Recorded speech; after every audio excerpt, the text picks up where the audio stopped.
Lately I've been browsing through car auctions trying to find an amazing deal, and something caught my eye and I couldn't resist it. And so, I bought this Lexus. Bro, when I first saw it, it was much worse. A lot of things were broken. You're not expecting that thing. An exhaust pipe with a muffler. And the engine was just refusing to start, so we had to do something with that and change the battery.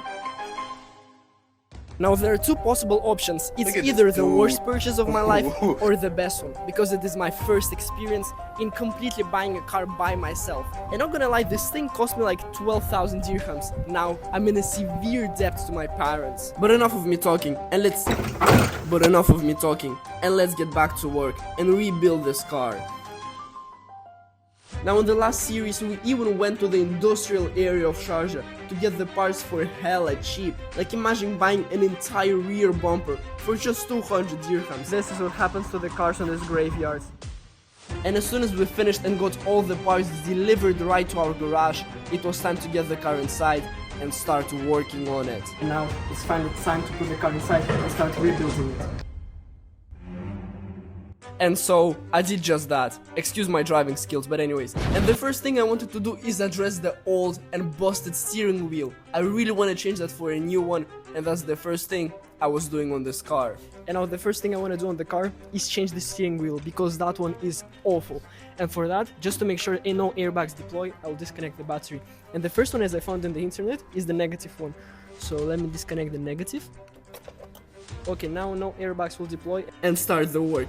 And actually I made so many mistakes when I was changing the steering wheel, like taking apart this plastic piece. I didn't have to do that. I only had to disassemble the two hidden bolts behind these plastic covers. And for just 30 minutes I was trying to figure it out. But after watching a YouTube video, it finally hit me. And after I disassembled the two bolts, I was able to pull the airbag out. And now all was left is to undo all of the buttons and stuff on the steering wheel so I can transform it from an old one to a new one. And after I did just that, it was time to unscrew the main bolt and take the old steering wheel out. And now look at the difference.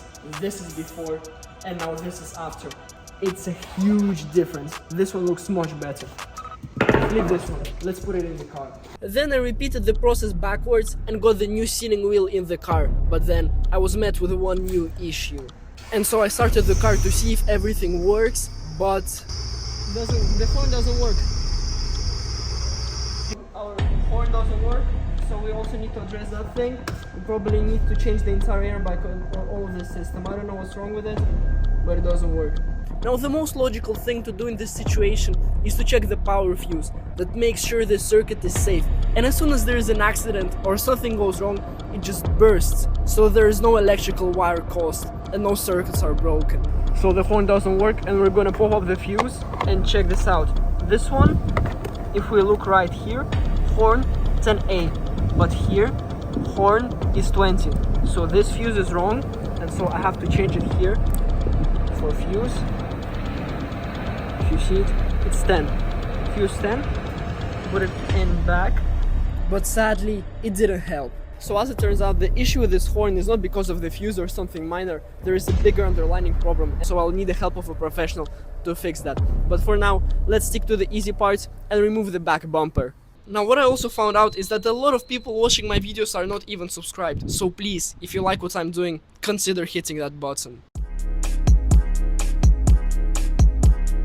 First up, I'll remove this part and then gradually I'll come lower and remove everything else. Now the first thing I had to do is take off this cover. And now we finally removed the cover. Let's get rid of all the electronics and switch this part up because it's completely busted.